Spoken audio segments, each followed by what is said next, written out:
Chad, you can get those curtains for me? Sankirtan's doing it. No? Okay. Jaya Radha Madhava Kunja Bihari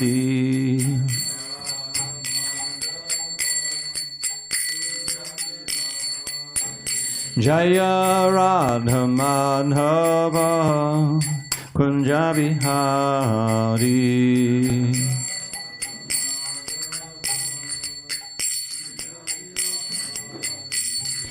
Gopi Jana Vallabha Girivardhari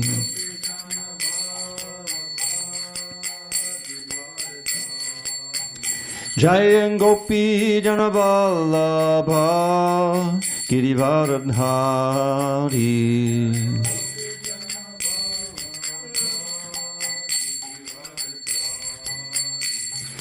Yashodanandana Bhajana Ranjana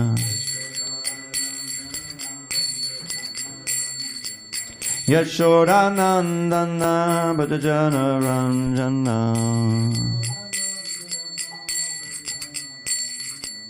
Yamuna Tira Vanachari Yamuna Tira Vanachari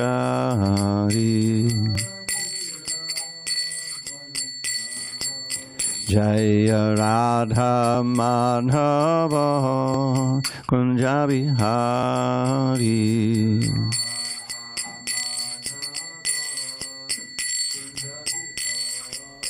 and Jaya Radha Madhava Kunja Bihari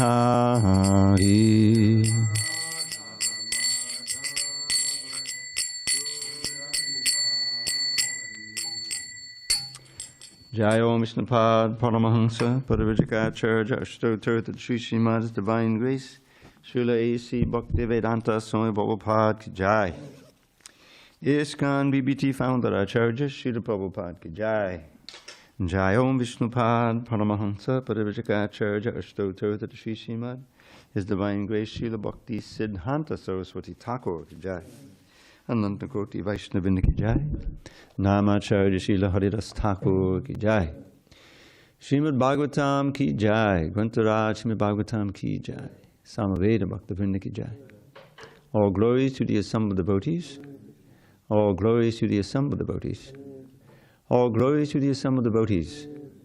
All glories to Shri Guru and Gauranga.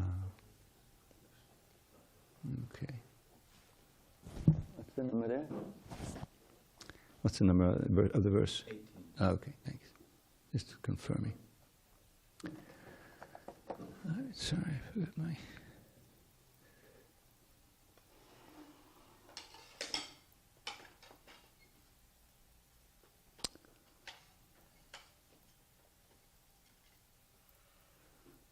Okay. Narayanam namaskritya Narang chaiva narottamam Devim saraswatim vyasam Tato jayamudhirayet.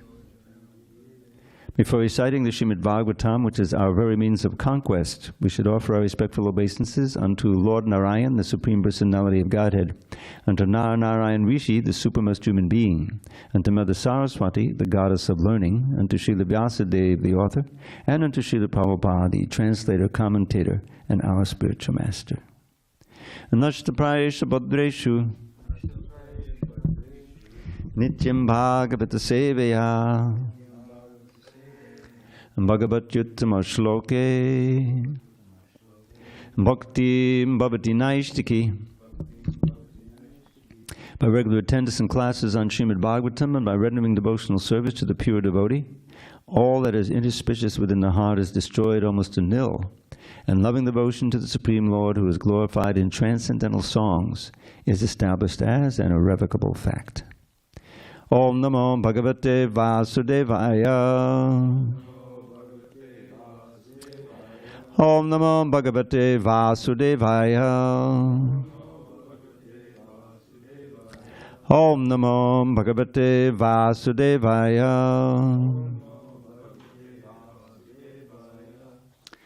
On this third day of June 2024 in San Diego, we're reading from Srimad Bhagavatam, translation and commentary by His Divine Grace HG Dravida Swami Prabhupada. And we are in Canto 7, The Science of God, Chapter 9. Prahlad pacifies Lord Nrsingadev with prayers. Text number 18. So, aham priyasya suridaha padadevataya. Soham priyasya suridak padadevataya. Leela kathas tava nrsimha virincha gita. Leela kathas tava nrsimha virincha gita. Anjas titarmi anugunan guna vipramukto. Anjas titarmi anugunan guna vipramukto. Durgani te pada yugalaya hangsa sangaha. Durgani te pada yugalaya hangsa sangaha. Soham priyasya suridak pada devataya. Leela kathasta nrsimha virincha gita. Anjas titarmya nugranan guna vipramukto. Durgani te padayugalaya hangsa sangaha. Soham priyasya suridak padadevataya. Leela kathasta nrsimha virincha gita. Anjas titarmya nugunan guna vipramukto. Durgani te padayugalaya hangsa sangaha. Soham priyasya suridak padadevataya. Leela kathasta nrsimha virincha gita. Anjas titarmya nugunan guna vipramukto. Durgani te padayugalaya hangsa sangaha.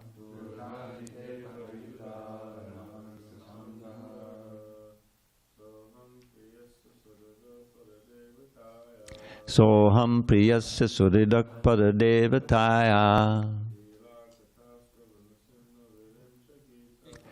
Leela kathasta nrsimha virincha gita.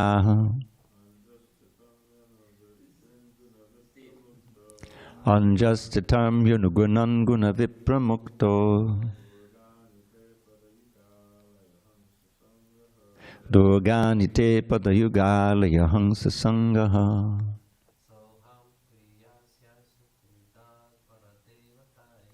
Soham priyasya suridak padadevataya.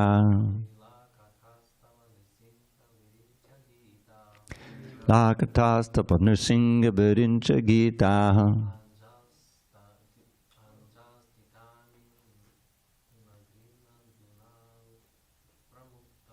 Anjas titarmya nugunan guna vipramukto. Durgani te padayugalaya hangsa sangaha.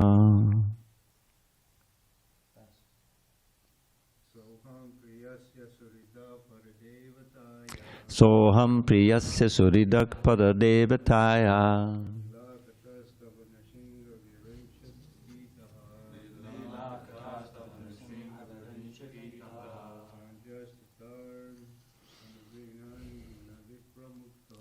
Anjastitam yanugunan guna vipramukto. Doganite padayuga layahang sasangaha. Dohang priyasya suridak padadevataya. Lila katastava nrsinga virincha gita.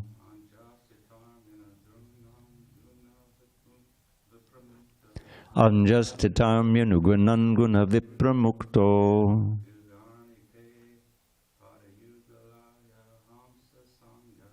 Durganite padayuga layahang sasangaha. Anyone online? Guess not. Saha.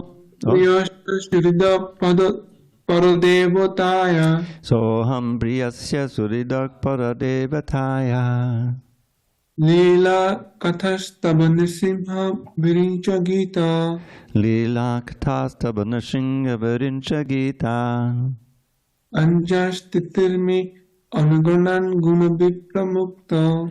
Anjastitam yanugunan guna vipramukto. Durganite padajugalaya hamsa sangha. Durganite padayugalaya hamsa sangha. Saha, that. Aham, I, Prahlad Maharaj. Priyasya, of the dearmost. Suridaha, well-wisher. Padadevatayaha, of the Supreme Personality of Godhead. Lilakataha, narrations of the pastimes. Tava, your. Nrsimha, O my Lord Nrsingadev. Virincha Gitaha, given by Lord Brahma by the disciplic succession.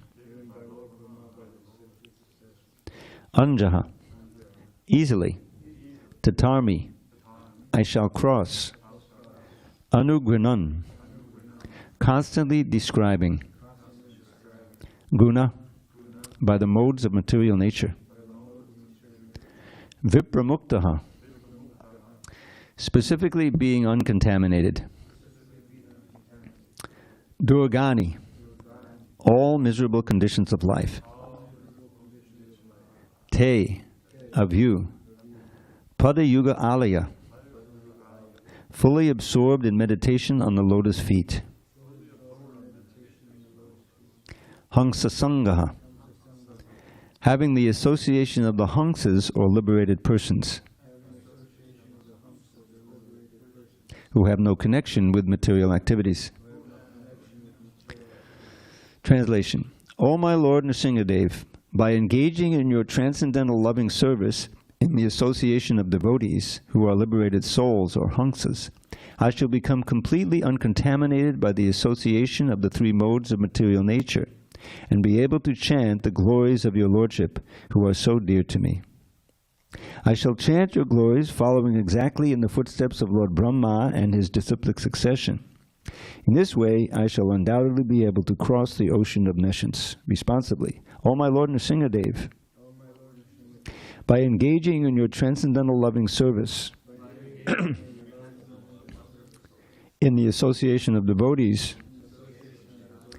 who are liberated souls, Hangsas, I shall become completely uncontaminated by the association of the three modes of material nature, and be able to chant the glories of your Lordship, who are so dear to me. I shall chant your glories, following exactly in the footsteps of Lord Brahma and his disciplic succession. In this way, I shall undoubtedly be able to cross the ocean of nescience. Srila Prabhupada's purport. A devotee's life and duty are very well explained herein. As soon as a devotee can chant the holy name and glories of the Supreme Lord, he certainly comes to the liberated position.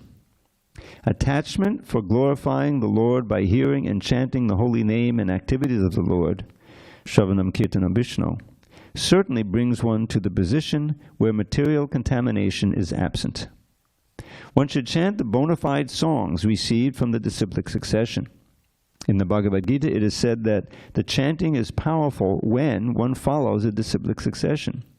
Evam parampara praptam imam rajashayo viduhu. Manufacturing many ways of chanting will never be effective. However, chanting the song or the narration left by the previous acharyas, mahajano yena gata sapantaha, is extremely effective, and this process is very easy.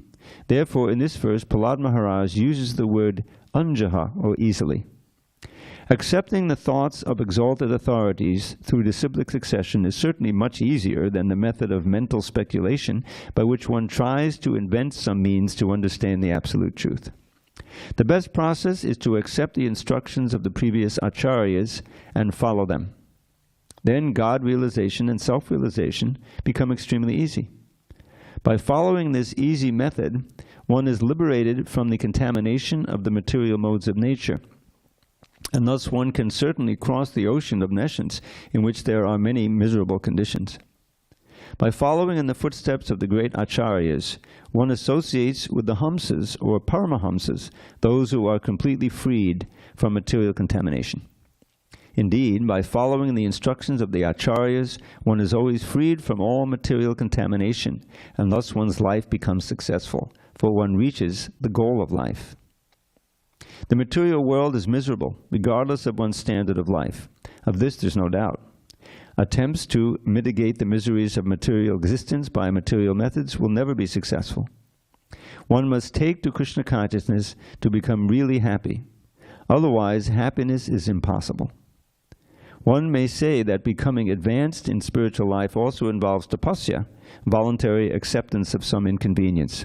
However, such inconvenience is not as dangerous as material attempts to mitigate all miseries.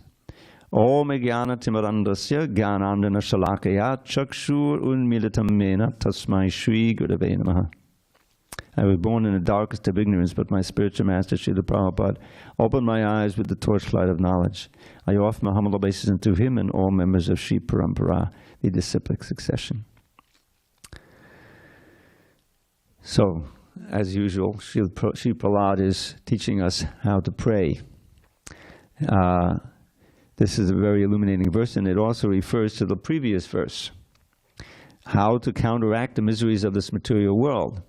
This is something that everyone can be convinced of, that there are definitely miseries in the material world which need counteraction. The problem is that the universal way of doing that practically is by some material means. We're all familiar with that. Just like some of you are wearing the jacket, I took mine off because it's too heavy. But it's still cold. I mean, hopefully spring will arrive eventually here in San Diego, what to speak of summer. But, so, I mean, this is nothing. You know, if you go north a few hundred miles, it can get really, really cold. I've been in Toronto, but during the summer, so it's not so bad. But I used to go to Winnipeg every year for about 10 years, visit there. And it was still the summertime, so it was very pleasant. But I looked at the temperature in the winter, and you know, when it was like 20 below zero, oh my God, how to survive that, you know. Of course, they have the walls in their houses are very thick, and they have means of doing it but it's a way of warding off the difficulties of the material world. Prabhupada gives the example. I listen to lectures all the time. He's in some temple where it's quite warm and there's a fan blowing. So why do we have the fan? Because it's too hot. Our bodies are uncomfortable. So we mitigate it by some material means. And that's just standard. It's like reflexive. But the problem with that, as explained in the previous verse, which if you'll allow me to chant one of my favorite verses, with the correction in the first line, that's been in the Sanskrit. Yasmat priya priya viyoga sayoga janma shokagdina sakadayona shadahyamana. Dukkaushadam tadapi dukkam atadhyaham bhuman bhamami badame tabadasya yogam. So many of you may have heard me refer to this verse. So very illuminating verse. So yasmat priya priya, so he says, in many lifetimes and in many bodies, sakala yonusha means this is all species, not just human beings, trying to mitigate the difficulties, just like I hate to give this example, but it just comes to mind. Well, maybe I shouldn't give this example because it's going over the airways. But some dog on the street or some bird or even the animals, just like I take this walk, so many things happen on the walk. It's so instructive. So sometimes you see seagulls, sometimes you see the crows. There's a whole bunch of crows. Crows reminds me of the verse about the pilgrimage of crows. But in any case, as I'm walking, I'm going to do a clip, and those birds they're moving fast away from me. And as I get nearer, some of them, they fly off. This is their means of defense, right? They don't really have much of a defense, but it's fight or flight. For them, it's flight, Okay, now we're safe, we're up in the tree or whatever, So that's what material life is. So this verse, the previous verse, and it's referred to in this verse in the purport. So he's outlining the material existence. By which, yasmad, by the following facts, so many miseries. Priya, apriya, viyoga, samyoga. Things which are dear to you, such as your health. Health is such a valuable thing to have. So many ways it can go. Now there's a new thing coming out. Bird flu. You've heard of the bird flu? We've had that for many, many years. But now it's becoming, herds of cattle are getting infected. I tell them it's impossible for me to tell you how that happened, but it's because the chicken coops, they keep everything in a coop. It's all very painful for the animals. This is artificial. Chickens used to have a place to, and then maybe you slaughter them. But now from day one, whether it's the ones that give eggs or ones they raise from meat, they keep them in a coop and they feed them artificially. You probably know about that. So naturally they're passing, and then so instead of throwing that out, they harvest it because there's some protein in there, grind it up, do something, and give it to the cows. Feed it to the cows. So the bird flu that's infected the chickens is now getting into the cows, getting into the milk. And they've had some human cases of this, which, of course, the viruses, as we know from the pandemic, they mutate, right? So that's another misery they have to worry about. So this is the material life. There's always something coming, and if nothing is actually coming at you, you're just getting older, and your very body is going to start giving you all kinds of trouble. So that's the material world. Yasmat priya viyoga. Yasmat priya viyoga. The things that are dear to you, your health, your loved ones, your money, whatever it may be, things you treasure, are always threatened to be taken from you, and eventually they are. Your youth, all these things, loved ones, whatever. So that's a source of great anxiety and suffering. And then the other side is things which are abominable to you, which you want to avoid, are forced upon you. We had that pandemic, right? What were all the masks about? What were all the vaccinations about? Somehow I can be saved from going through this ordeal, this horrible experience of getting sick, going to the hospital and being unable to breathe, and oh God, that was a big fear. So this is the material world. Priya, apriya, viyoga, samyoga.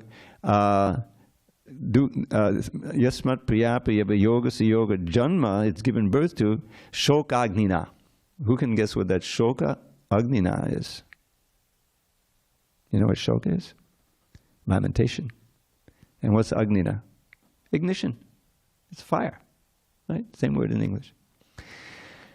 The fire of lamentation. Think about it. That's the two sources. Things that are dear to you are taken away. Things that are abominable to you are forced upon you. And everyone has his own variety of those. Sakala, and in all forms of life. So then, in the human form especially, we have so many strategies for getting rid of the dukkha. And we call it dukkha aushadha. Aushadhi in general is a remedy. It's often an herbal remedy, but it's a medicine.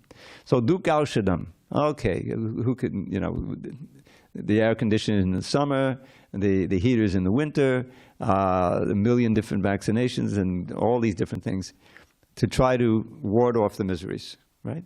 But then you find that those dukkha aushadham tadapi dukkam, those remedies themselves become a source of misery. Wasn't there a whole movement? I mean, don't ask me to explain how, but people are absolutely not. I'm not going to wear a mask, And I remember when when anything was going on. We were encouraged to wear masks in the temple. So, and then Maharaj, he wasn't wearing a mask because he got a vaccination. So, because the mask was meant to help others. Because if you're infected, then you can become infected. So it's protective, but it's also protecting others. So that was one of the amazing things that I'm going to get a vaccination so I can take this mask off. Because I tried leading a kirtan with the mask. Okay, we got to wear the masks. It's my turn to lead kirtan. By the end of that kirtan, I had to sit down. I was so faint from my lack of oxygen. You're breathing out all your carbon dioxide and breathing it back in when you're breathing hard. Anyway, so that's a perfect example of how the remedy itself becomes a source of misery. I remember I read once how the auto industry started back in the early 20th century. Ford, of course, and that. So you had these burgeoning cities like Chicago and New York, and all they had for transportation was a horse-drawn carriage. So you can imagine the big mess they always had that they had to clean up in the streets all the time. These horses are passing, So that was a big relief. That was one of the reasons people got cars, and they pushed cars so they could get rid of that. All right, finally, now we can drive, But just look at the result. 100 years later, oh yeah, we're burning all this gasoline and it's going into the air, and it's creating a havoc in the climate. Who can deny climate change? So that's a big dukkha that's come from a dukkha aushadha, and it's like that. So what is the actual remedy for the dukkha? The actual remedy is get out of the material body entirely. You can't, adjusting it is just Maya's trick to pacify and say, I got it covered. How many times people that say this or the equivalent of it? You try to give them a book to save them from birth and death, and I'm good. Right, I'm good. And then do you use Vijay's language? It could be better. You sure it could be better, right? Yeah, somehow or other we're trying to convince people and convince ourselves that it's an insolvable conundrum being in the material body. It inevitably means that you're going to suffer. That's what it's for, to teach us that we shouldn't be here so that we'll take up bhakti. The ultimate goal is not liberation, but it's a good primary goal, because that's where we live, and that's where Krishna begins his instruction, right? You're not that body. You're lamenting for all your loved ones who are going to get killed, but they're going to die anyway, And in 11th chapter he says they're already dead. It's, I'm chewing them. You remember in the 11th chapter, the universal form, that kalos miloi chai. So the point is that we can't really help ourselves materially. We can try and delude ourselves, but the ultimate solution is to liberate ourselves from the round of birth and death and go back to Godhead. But the devotee, I always explain this point because this is where we live. We're trying to increase our faith and our purity and advance in devotional service. So that means overcoming lifetimes of habit of trying to solve our problems with material means, you see, and wanting to be independent, wanting to try to enjoy on our own and all these different things. But what that does is simply prolong the agony, as we say. If you simply live an ordinary life of material sense gratification and some pain, and have this, get married, not get married, whatever it is, there's some pleasures, but then there's some pains, and as time gets older, it's harder to get the pleasures, and it's harder to get rid of the pains, and then you die. And if you don't have any assets in devotional life, the chances are, especially in this age, you're going to become some kind of lower animal or something. That cat that you got when all your children, grew up and went away, or the dog, I see them. There was one woman, and it's great cats because they got that extra lane, the bike lane, so I can exit if I'm. So she's walking 3 dogs. Maybe she's a professional dog walker, because she didn't look that she was having a great time. But she's got 3 dogs, dominating the sidewalk. So, okay, I'm going around. But most people, they have their dog that they're dedicated to. They're sacrificing early in the morning, 6:30, to come out, and walk the dog. So it's a great hazard to develop that affection for some lower animal like that. All of the attachments we have, material attachments, those are the knots in the heart that keep us bound to this world. We should remember that, All the only people they don't know, but they're all doomed, because of these the new attachments you get, and the aversions also, they act as knots, So the process of devotional service begins with this basic understanding, as we all know, that we're not the body, we're spirit, soul, we're part and parcel of Krishna, and we've forgotten that. And we get faith in this because we can't see it on ourselves, but we get faith by associating with the greatly faithful, namely the Acharyas, Paramahamsas, who Prabhupada talks about in this. And this was Prabhupada's great gift, one of his great gifts, I mean, the books, who can deny the Hare Krishna mantra, the whole movement and everything, but a large part of it was his own association. That's why he never stopped traveling until he absolutely had to. Even at the end there, it was the most amazing thing. 1977, September, just 2 months before he departed. And his health was, he could hardly walk. But he decided to go to the UK from India. You know the history? He went there, and he couldn't give a lecture. He just said he could hardly see. He had these dark glasses, and devotees from all over Europe, anyone who could come could see him. And everyone was basically stunned, seeing Prabhupada, that he would make an effort to come and give us association even in that. Because he knew that how much it nourished our devotion to see him and be in his presence and personal presence. So that's part of what the great acharyas do. They give their own association, and sometimes through their strong words, they cut out the desires that are impacted in the mind. There's a verse like that. There's a pastime that's culminated in the 11th canto. Oh God, the name is Isla Gita. His name was Isla, but he had another name. He's more famous for it. And he got attracted to Urvashi. Who is he? Not Pururava. Anyway, I'm sorry. I'm getting old and forgetting these little details. But he became. It was one of these things where he was getting powerful as a yogi, and Indra was afraid he's going to take his. So he sent down Urvashi to seduce him. And he became attracted and married. And anyway, she made a deal with him. Okay, I don't want to see you naked unless we're going to have sex. That was one of the things. But then she had these couple of calves, and in the middle of the night, they got free, and he came, and so he ran out naked to get him, and he did. And he came back and said, well, that's it, I'm out of here. I said, no, it's your calves, So she went to some planet, and he was lamenting and all this stuff. He had such an attack. He was completely absorbed in her. So eventually, what happens is that he wakes up. He finally comes to his senses, and he sings what's called the Isla Gita, and that's in the 11th canto. I think it's part of the maybe part of the Uddhava Gita. And so it's all this song of renunciation. Have you ever read it? How could I go? These lips. What was I thinking? He's just like lamenting. He's completely. And after that, Krishna, gives him the essential verse, the culminating verse. It's all about the guru and the sadhus. So he said, "Tato duk sangam utsrijya."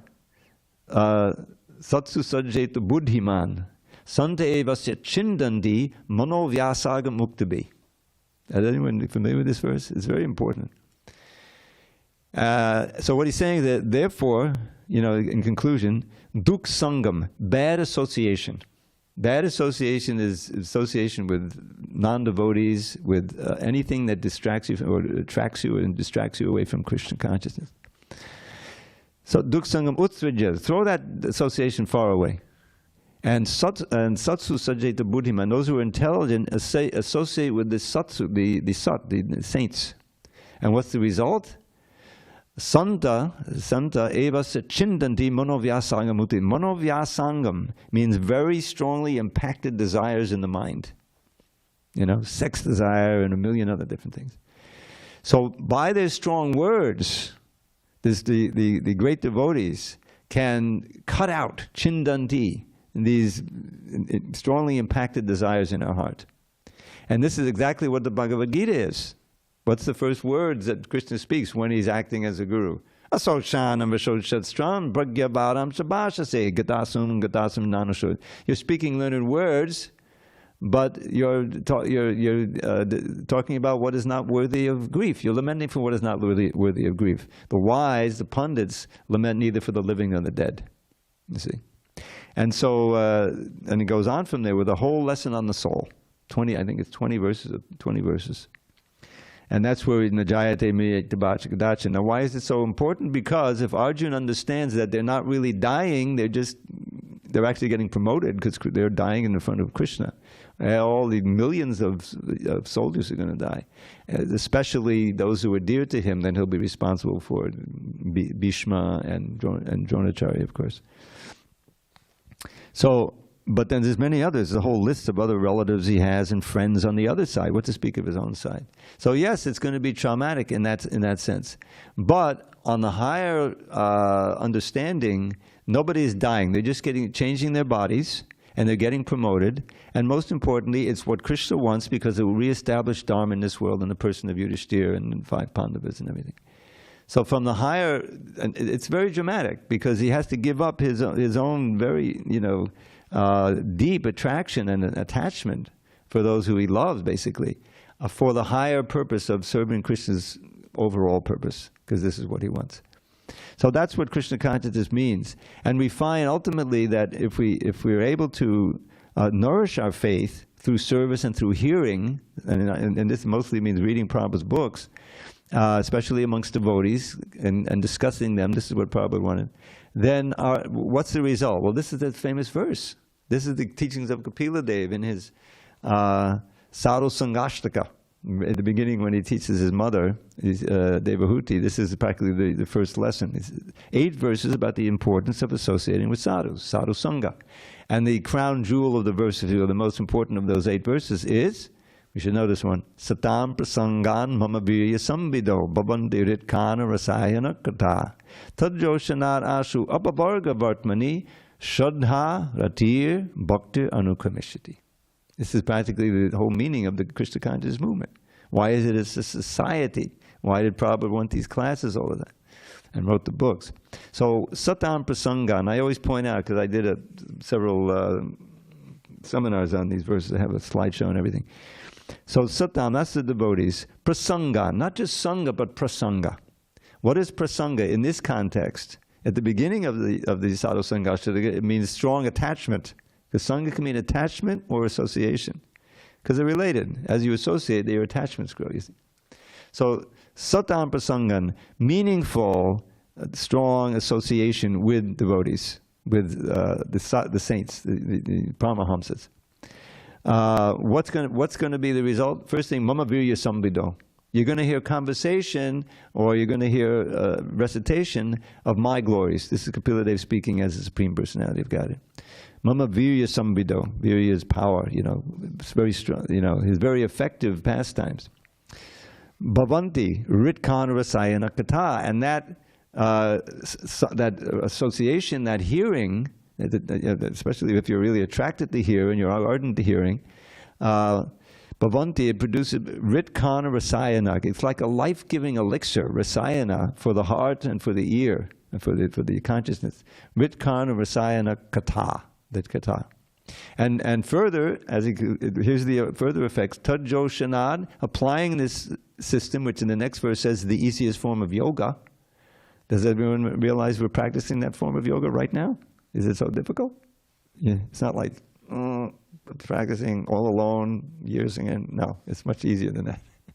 There's a class. So Tadjo Shanad, applying this, which is Joshanat Ashu Apavarga Vartmani. So Ashu means quickly, and Apavarga, can anyone, he said Prabhupada would always analyze the word, Apavarga means material life. Apavarga means liberation from material life. Pavargas. Varga is many different things, but in grammar it's a class of letters.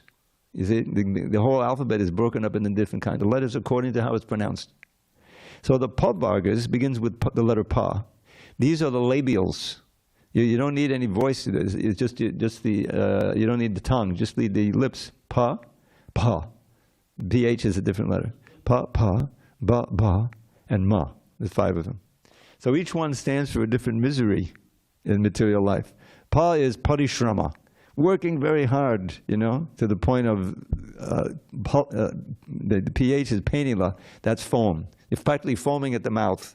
You're like some horse that just ran a race, everyone's running here, 3 jobs, this and that, So that's part of the misery of this world. Pa and painila. And ba stands for several things. Prabhupada sometimes says simply bondage. You're getting bound up by all the attractions and your repulsions, in the material world. So that's another effect, bondage. And BH stands for bhaya. You know what bhaya is? Sounds like, bhaya, fear. That's fear. Prabhupada's name is Abhay, fearless. Even he was given that name, and his spiritual master kept it. Abhaya Charanadavinda, fearless at the lotus feet of Krishna. So, but bhaya is a big part of material life, So that's, and then finally the big M. Who can guess what that stands for? Come on. Mrityu, death. So after all this struggle of working hard in bondage, and you die. So Apavarga means freedom from that. So Apavarga is a word for liberation. So it's the path of liberation. You see? So and then the last line, progressive benefits that you attain by association and glorifying Krishna association. The archetype of that is kirtan, sankirtan. You chant, I hear, I chant, you hear. That's it, simple as it could be, the holy name. It takes you, 15 seconds to memorize it, and then you chant it, and you hear it, and this is your wide open. Your spiritual life is wide open. So that, and so easy, no prerequisite. Anybody, anywhere, anytime, any gender, whatever. So that is Lord Chaitanya's great gift, Krishna's great gift as Lord Chaitanya. So here he says, now here's the result of this process. You nourish these things. Shraddha, ratir, bhaktir, anukramishtiti. Anukramishtiti means step by step. Your faith is deepened. Your faith is deepened. How is it? Because you're directly experiencing the benefit from day one, from moment one. As soon as you enter into the kirtan, which is sadhu sangha, hearing and chanting, then you have some experience. It's fascinating. It's pleasurable. It's relieving my anxiety, whatever it may be. Enough to bring you back, enough for you to open the book and study it and come to class or hear online, whatever it may be. That's the faith. You have some faith because you got some direct experience. We've all had this experience. I tried it out. Yeah, it works. You really try it. You just sit in the kirtan. That's how Prabhupada started the movement in Bowery. So, essential verse. This is the basis of it. And so, what is he? Exactly what he's talking about. I should become, by engaging in your transcendental loving service in the association of devotees who are liberated souls, I should become completely uncontaminated by the association of the 3 modes of nature. So this is what the whole idea is. It's all based on sound. That's the foundation of it. And from the sound manifests all the other things. The temples are places where the sound can, happen. These paintings, these friezes, or you want to call them, sculptures, they were painted according to what's in the books, right? And the paintings, what Prabhupada wrote them in a letter.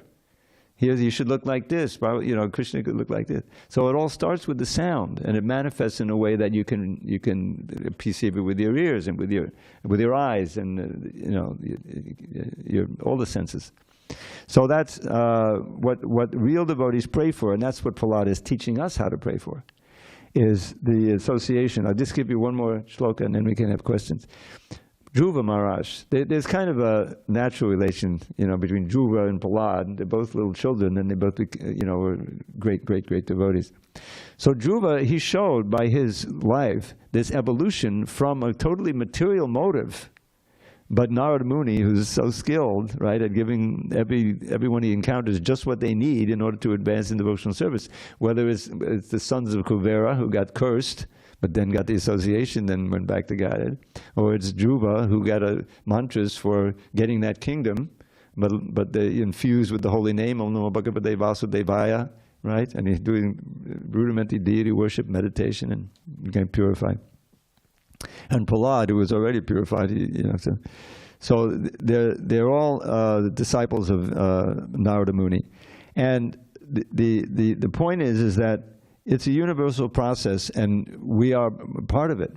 So Dhruva, when he got the darshan of Vishnu, he famously spoke this verse, which I won't give. I'll just give you the last line, probably would quote. Swamin Kritartosmi Vadang Niyache. He's explained it's not in the Bhagavatam, but he's saying I was situated in this meditation, and to get the kingdom, but when I finally saw you, I realized that kingdom, which is like greater than Brahma's, super kingdom, was like no more valuable than broken glass.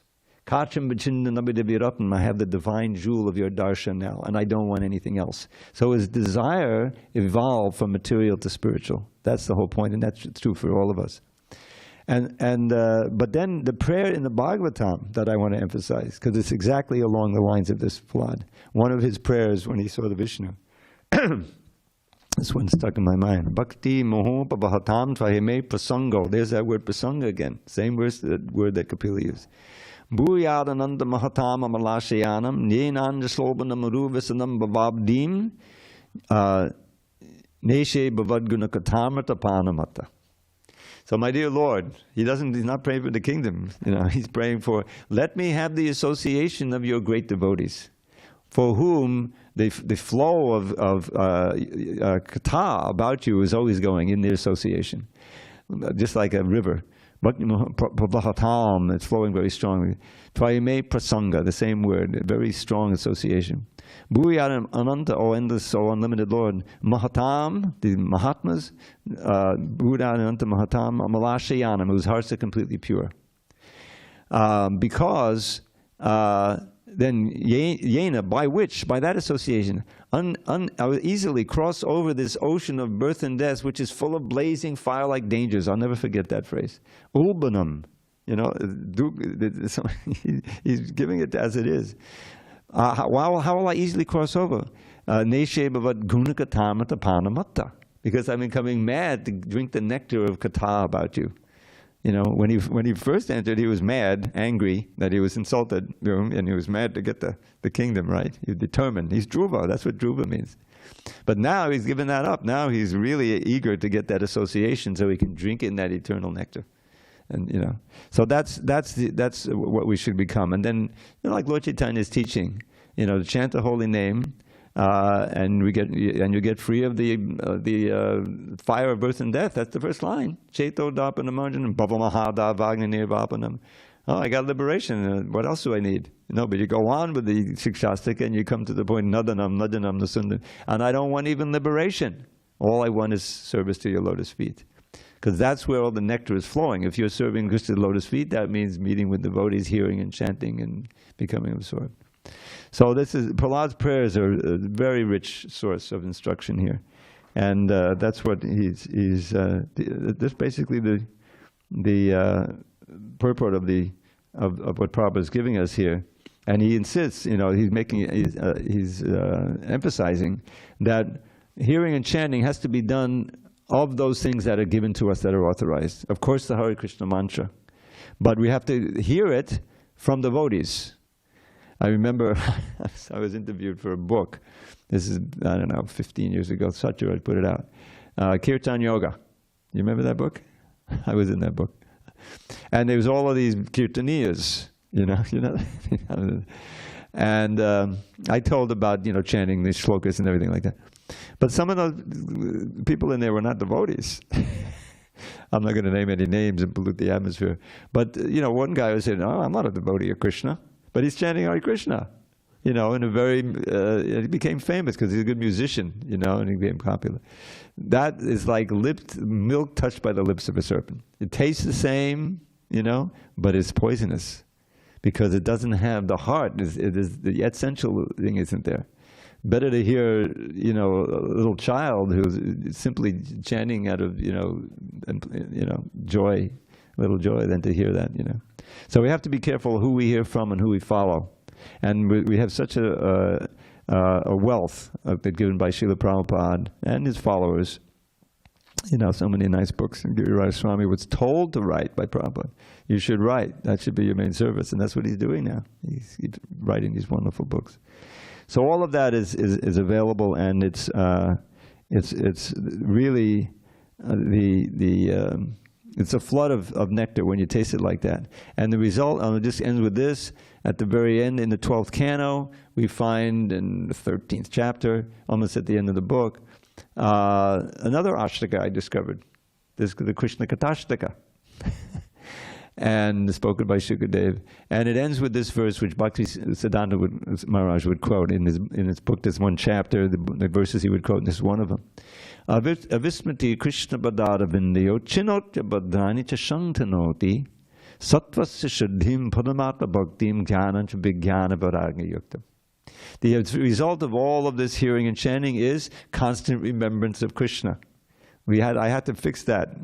This is one that no one complains when I fix the 11th to 12th canto, because that's not my Prabhupada. So, but the word avismati doesn't just mean we had remembering Krishna, which is okay, but avismati means constant remembrance, never forgetting. And from that, the benefits are this. Krishna, but remembering what? Krishna's lotus feet, remembering Krishna Bhadavindayo.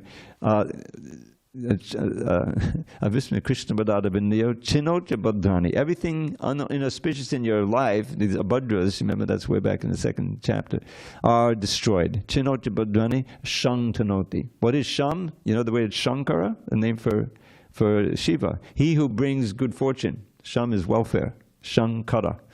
So, what's the speaker? Sankar Shan. Oh no, we'll deal with that later. Sham Tanoti, so destroys everything inauspicious and creates everything auspicious in your life. Sham is good welfare, it's spiritual welfare, you see. Sattvasya Shuddhim purifies your existence. Paramatma Bhaktim nourishes your devotion to the Supreme Person, Krishna, which is characterized with jnana, knowledge, vijnana, realized knowledge, and vairagya, detachment.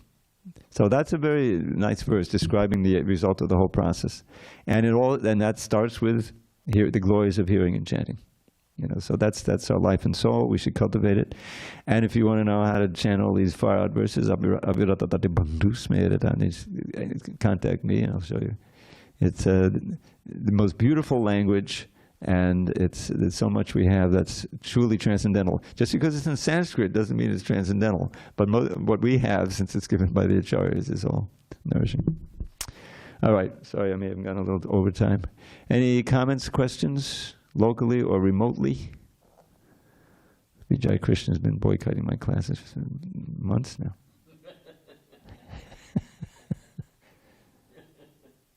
I informed him, Prabhu.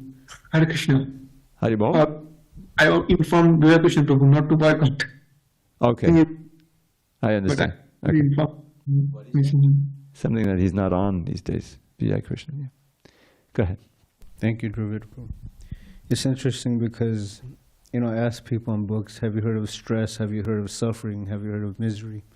They'll tell me, yeah, I'm full of it. And then when I offer them a book, they say, oh, no, thanks. And they just walk away. I'm good.